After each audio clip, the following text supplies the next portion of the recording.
Hello dear friends, welcome to my science academy. KVS PGT exam 2023 के लिए जो physics portion है उसको डिस्कस कर रहे हैं। और आज का हमारा टॉपिक है मैकेनिकल प्रॉपर्टीज ऑफ सॉलिड। तो दोस्तों, इस टॉपिक से जो वेरियस एग्जाम हैं उनमें किस तरह के क्वेश्चन पूछे गए हैं तथा एनसीईआरटी पे आधारित महत्वपूर्ण प्रश्न इस वीडियो में मैंने इंक्लूड किए हैं। तो आइए देखते हैं मैकेनिकल प्रॉपर्टीज ऑफ सॉलिड। और मेनली जो इसमें इलास्टिसिटी है, प्रत्यास्था, उससे रिलेटेड हम क्वेश्चंस डिस्कस करेंगे, क्योंकि ज्यादातर क्वेश्चन इससे रिलेटेड इसमें पूछे जाते हैं। तो आइए स्टार्ट करते हैं। देखिए, फर्स्ट क्वेश्चन है, किसी तांबे के तार जिसकी लंबाई 2 मीटर, अनुप्रस्थ काट क्षेत्रफल 7.0 इंटू 10⁻⁶ मीटर स्क्वायर तथा यंग जो गुणांक है 11 इंटू 10⁻10 न्यूटन प्रति मीटर स्क्वायर है, से 200 केजी का बोझ लटका है। इस तार की लंबाई में होने वाली वृद्धि होगी और जी का मान 10 मीटर प्रति सेकंड स्क्वायर दे रखा। तो देखिए, लंबाई जो है 2 मीटर है, अनुप्रस्थ काट क्षेत्रफल है 7 गुणा 10⁻⁶, यंग प्रत्यास्था गुणांक दे रखे हैं और लंबाई में वृद्धि एल ज्ञात करनी है। तो देखिए, फॉर्मूला होता है यंग प्रत्यास्था गुणांक के लिए y इक्वल टू mg या फिर FL अपॉन में AL। ये हमारा अनुप्रस्थ काट क्षेत्रफल होता है। तो ये वैल्यू पुट करते हैं तो लंबाई में वृद्धि जो L हमारी आती है 0.519 mm। नेक्स्ट देखिए, L लंबाई के एक धात्विक बेलन पर चित्र में दर्शाए अनुसार एक समान संपीड़न बल F आरोपित है। बेलन के पदार्थ का यंग गुणांक y तथा पॉइसन निष्पत्ति सिग्मा है, तो बेलन के आयतन में परिवर्तन होगा। तो देखिए, पॉइसन निष्पत्ति जो हमारी सिग्मा है,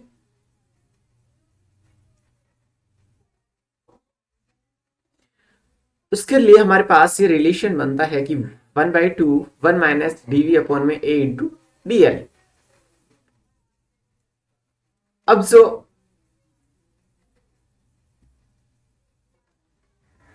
इस 2 को इधर हम ट्रांसफर करें तो 2 sigma equal to 1 minus dv upon में a इंटू dl, और dv का मान निकालें कि आयतन में परिवर्तन हमको निकालना है, तो dv equal to 1 minus 2 sigma a into dl। और चूंकि जो हमारा a होता है उसे हम लिख सकते हैं FL अपॉन में y। तो ये हमारा जो क्वेश्चन पूछा गया था उसमें ये रिलेशन बताना था। नेक्स्ट देखिए, एक हल्के दंड जो सिरों पर आधारित टिका है, इसके मध्य बिंदु O पर W भार से भारित है। इसके मध्य बिंदु पर अवनमन इस प्रकार से किया जाता है कि जहां संकेतों की प्रचलित अर्थ है। तो देखिए, ये ऑप्शन है हमारे जो अवनमन कौन है, जैसे जो कैंटिलीवर है उसके लिए हम देखते हैं, छड़ है उसके लिए देखते हैं। तो जिस छड़ के लिए यहाँ पूछा है तो ये हमारा ऑप्शन होगा इसमें अवनमन कोण del equal to WL³ 48/IG। ऐसे ही जो खोखला पाइप है उसके लिए अवनमन कोण होता है WL³ अपॉन में 12y πr4।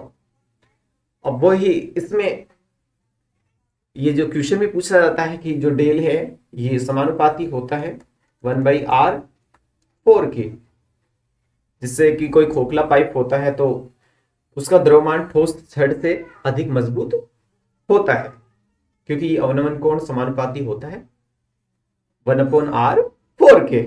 इसीलिए जो साइकिल रिक्शा है उनके फ्रेम क्या बनाए जाते हैं, खोखले बनाए जाते हैं।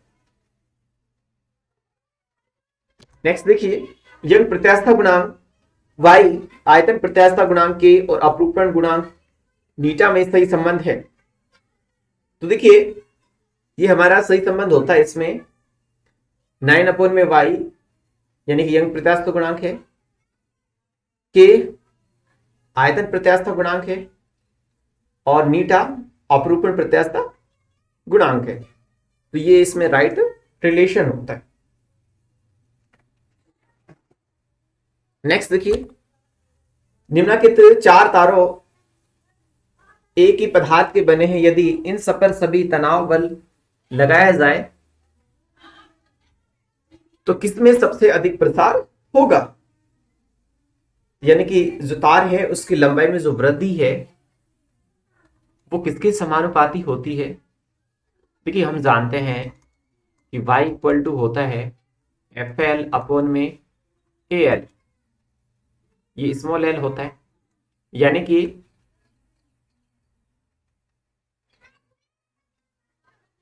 एल समानुपाती एल अपॉन में आर स्क्वायर, यानी कि जो त्रिज्या है, जो लंबाई में वृद्धि है त्रिज्या की क्या है, व्युत्क्रमानुपाती है त्रिज्या की वर्ग के, यानी कि जिसकी त्रिज्या जितनी कम होगी उसकी लंबाई में वृद्धि उतनी ही अधिक होगी। तो इसके अकॉर्डिंग हम देखें तो जो हमारा 0.5 mm है, जो तार का व्यास है, तो तार का व्यास है तो इससे त्रिज्या निकाल सकते हैं। तो ये हमारा राइट ऑप्शन होगा इसमें, क्योंकि तार की जो लंबाई है उस पर डिपेंड नहीं कर रही है। अलग से जैसे हम कैलकुलेट भी करना चाहें तो ये एल समानुपाती, जैसे कि इन सबके लिए निकालने की, जैसे 100 सेंटीमीटर के लिए, 200 के लिए, 300 के लिए और 50 के लिए, तो इसके लिए आई सबसे। नेक्स्ट देखिए, आई लंबाई ए अनुप्रस्थ काट क्षेत्रफल कि तार का यंग प्रत्यास्था गुणांक y यदि तार की लंबाई का दुगना और काट क्षेत्रफल आधा कर दिया जाए तो तार का यंग प्रत्यास्था गुणांक क्या होगा। तो देखिए यंग प्रत्यास्था गुणांक है, ये एक पदार्थ का गुण है, तो ये जो लंबाई और अनुप्रस्थ काट क्षेत्रफल है उस पर डिपेंड नहीं करेगा, यानी कि अपरिवर्तित रहेगा। अच्छा क्वेश्चन है ये जो आरपीसी लेक्चर है 2014 में पूछा हुआ क्वेश्चन है। नेक्स्ट देखिए, किसी पदार्थ का यंग प्रत्यास्था गुणांक उस प्रतिबल के बराबर होता है जो, देखिए यंग प्रत्यास्था गुणांक क्या होता है, प्रतिबल अपॉन में विकृति होता है। अब यदि यंग प्रत्यास्था गुणांक उसके प्रतिबल के बराबर है, यानी कि इसको मैंने प्रतिबल के बराबर मान लिया, तो प्रतिबल से प्रतिबल कैंसिल आउट हो जाएगा और विकृति इक्वल टू 1। अब विकृति क्या होती है, डेल्टा एल अपॉन में एल, यानी कि लंबाई में परिवर्तन अपॉन में प्रारंभिक लंबाई। तो इसका तात्पर्य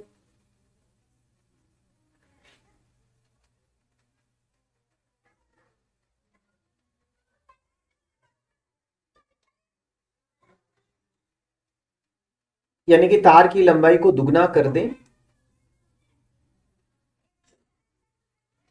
तो हमारे पास ये रिजल्ट आएगा कि जो यंग प्रत्यास्था गुणांक है उसके प्रतिबल के बराबर हो जाएगा। ये इस तरह से हमने कैलकुलेट किया, या फिर इस तरह से भी हम कैलकुलेट करके देखें कि लंबाई है 2l माइनस एल, जो डेल्टा एल है, लंबाई को अगर गुना करें और ये प्रारंभिक लंबाई रहेगी अपॉन में प्रारंभिक लंबाई, तो हमारे पास एक अनुपात आएगा।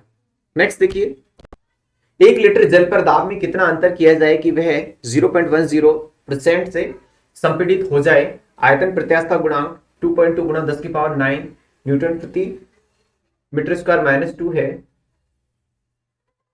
तो देखिए आयतन प्रत्यास्था गुणांक क्या होता है, K equal to delta P upon में डेल वी अपॉन में वी।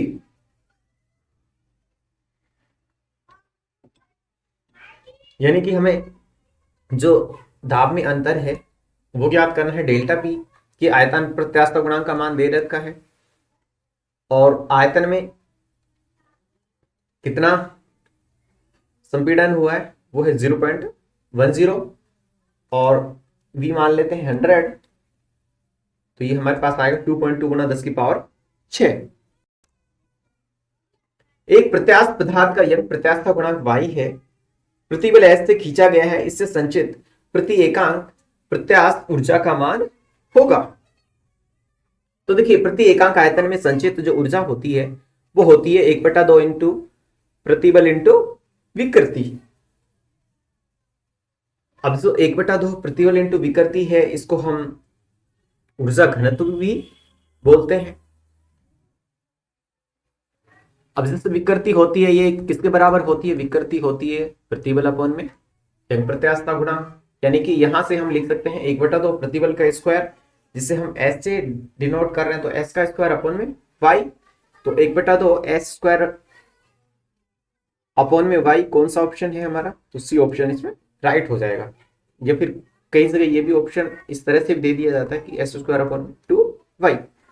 नेक्स्ट देखिए, एक गहरे समुद्र में एक रबड़ की गेंद को कितनी गहराई तक ले जाएं कि इसके आयतन में 0.1% घट जाए। रबड़ का आयतन प्रत्यास्थ गुणांक 9.8 गुणा 10⁸ न्यूटन मीटर स्क्वायर माइनस समुद्र के जल का घनत्व 10⁻³ kg मीटर क्यूब।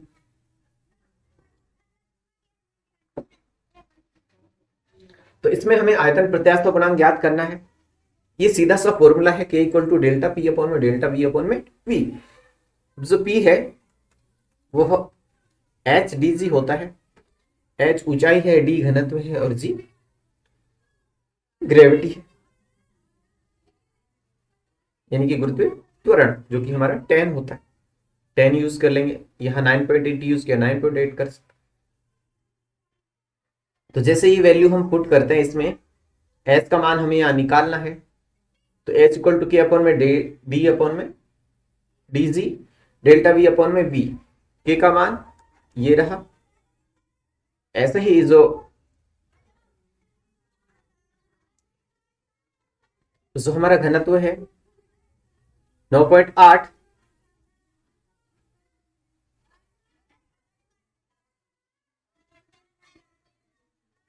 और जो d है ये 10⁻³ यूज करते हैं, यानी कि 1000, और v 100, तो ये आता है 100 मीटर। नेक्स्ट देखिए, अनुदैर्ध्य विकृति उत्पन्न की जा सकती है। तो देखिए, अनुदैर्ध्य विकृति केवल जो ठोस है उनमें उत्पन्न की जा सकती है।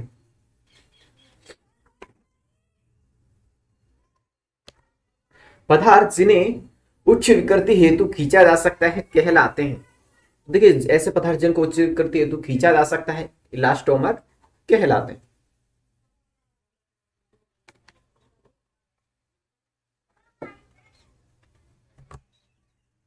यंग प्रत्यास्थ गुणांक y आयतन प्रत्यास्थ गुणांक k दृढ़ता गुणांक ईटा संबंधित है। तो देखिए, इनके लिए जो इसमें रिलेशन आता है ये कुछ भी नहीं है, =3। तो जब इसे हम सोल्व करके देखते हैं तो हमारा ये जो बी ऑप्शन है इसमें केवल आता है y 1 में ईटा प्लस 1 में 3k = 3। प्रत्यास्थ गुणांकों के लिए गलत कथन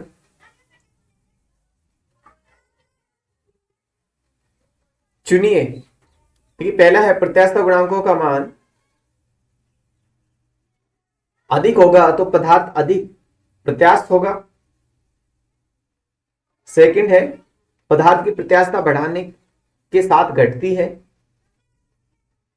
थर्ड है असंपीड़ित तरलों के लिए आयतन गुणांक अनंत होता है।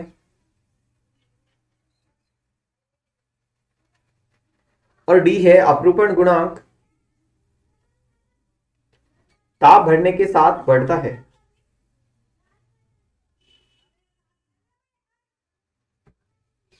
देखिए, तीन बातें जो हमारी, ये तो राइट है, ये भी राइट है, ये भी राइट है, ये भी राइट है। लेकिन जो पदार्थों का अपरूपण गुणांक है ताप बढ़ाने के साथ बढ़ता है, तो ये रॉन्ग होगा, क्योंकि जो हमारा आयतन प्रत्यास्थ गुणांक है वो ताप के व्युत्क्रमानुपाती होता है, यानी कि ताप बढ़ाएंगे तो प्रत्यास्थता घटती है। ऐसे ही असंपीड़ित तरल है, उनके लिए आयतन गुणांक क्या होता है, अनंत होता है। तो ये बात भी हमारी राइट है। नेक्स्ट देखिए, यदि किसी तार की अपनी मूल लंबाई घटकर आधी रह जाती है तो वह अधिकतम लोड जो यह तार बिना टूटे सहन कर सकता है।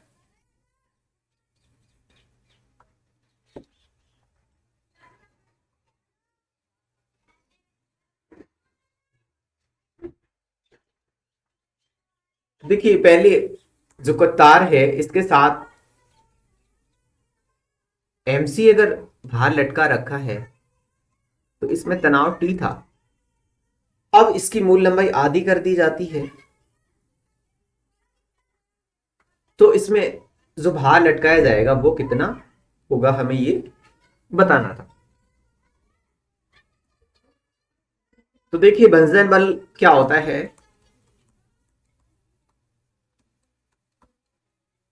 कि तार बिना टूटे रह सकता है, वो लिमिट होगी इसकी भंजन बल। तो ये होता है भंजन प्रतिबल इंटू क्षेत्रफल।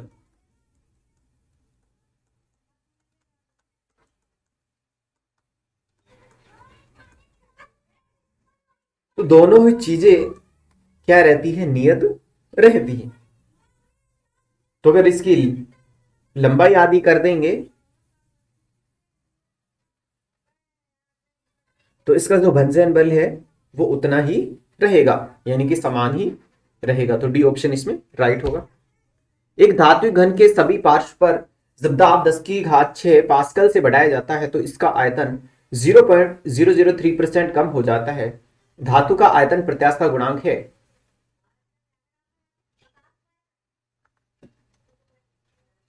देखिए आयतन प्रत्यास्थता गुणांक होता है K equal to delta P upon में डेल्टा वी अपॉन में वी। तो डेल्टा पी का मान हमें दे रखा है 10 की घात 6। इसका आयतन इतने % कम हो रहा है, यानी कि डेल्टा वी का मान है, और वी 100 मान लेंगे। तो ये आसानी से हम कैलकुलेट कर सकते हैं। यहां से जो के का मान है वो आ जाएगा 3.3 इंटू 10 की पावर 10 न्यूटन प्रति मीटर स्क्वायर। एक 2 मीटर लंबे व 1 मीटर स्क्वायर अनुप्रस्थ काट क्षेत्रफल के तार की अवधारणा कीजिए। तार की लंबाई 0.1 मिमी खींचने में किया गया कार्य है, जबकि हमें यंग प्रत्यास्थता गुणांक है वो दिया हुआ। तो देखिए एल दे रखा है 2 मीटर की एल है, ये अनुप्रस्थ काट क्षेत्रफल है, और ये जो एल स्मॉल एल है लंबाई में वृद्धि है, और ये हमारा यंग प्रत्यास्थता गुणांक दे रखा है। तो देखिए कार्य क्या होता है 1/2 यंग प्रत्यास्थता गुणांक इंटू विकृति का स्क्वायर इंटू आयतन। ये फॉर्मूला हम इसमें लगाएंगे। तो देखिए y का मान ये पुट कर दिया, विकृति इसमें 0.1 mm है, इसको चेंज करेंगे तो 0.1 इंटू 10 की पावर -3 इंटू 10 की पावर-6, और जिसकी लंबाई है वो 2 होगी। तो इस तरह से ये हम कैलकुलेट कर सकेंगे।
नेक्स्ट देखिए, निम्न में से किस पदार्थ की प्रत्यास्रांति नगण्य होती है? तो देखिए कुछ ऑप्शन हमें इसमें दे रखे हैं कि कांच है, तांबा है, स्टील है।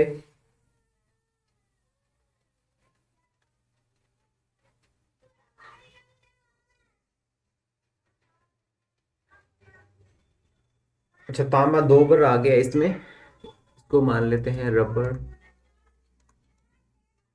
देखिए रबड़ है तो वो स्टील से इधर ले लेते हैं। रबड़ है वो स्टील से कम प्रत्यास्थ होता है, यानी कि स्टील ज्यादा प्रत्यास्थ होता है। ऐसे ही जो इस्पात है वो तांबे से अधिक प्रत्यास्थ होता है।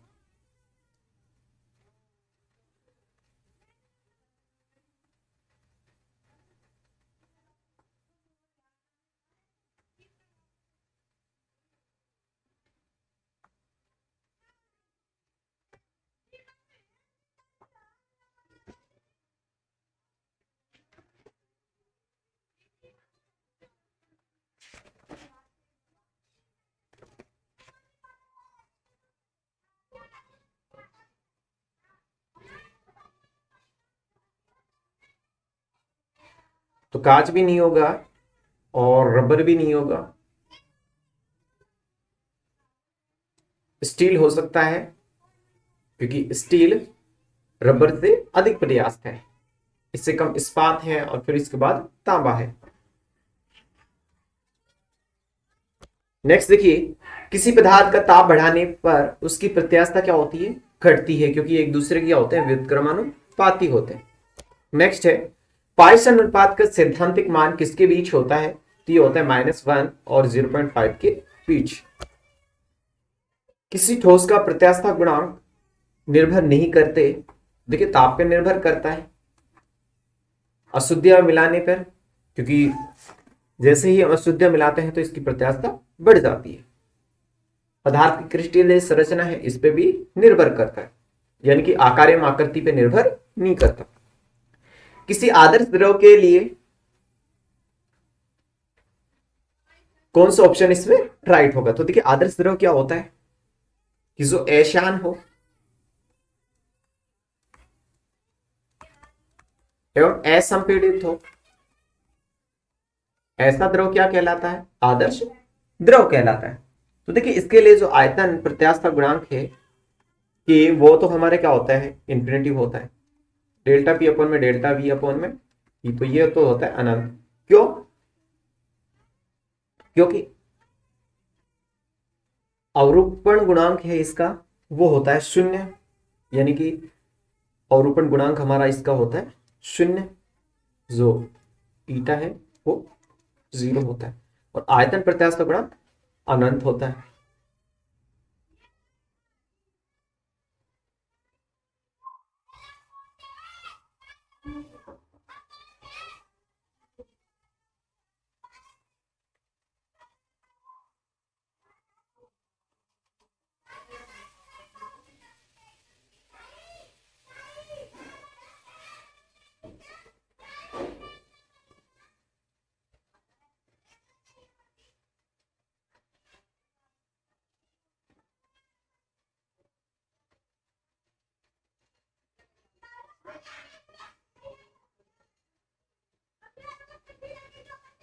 ये कुछ ऑप्शन में हो सकता है, वैसे इसमें जो अवरूपण गुणांक है वो तो 0 होगा और आयतन प्रत्यास्थ गुणांक है वो अनंत होगा।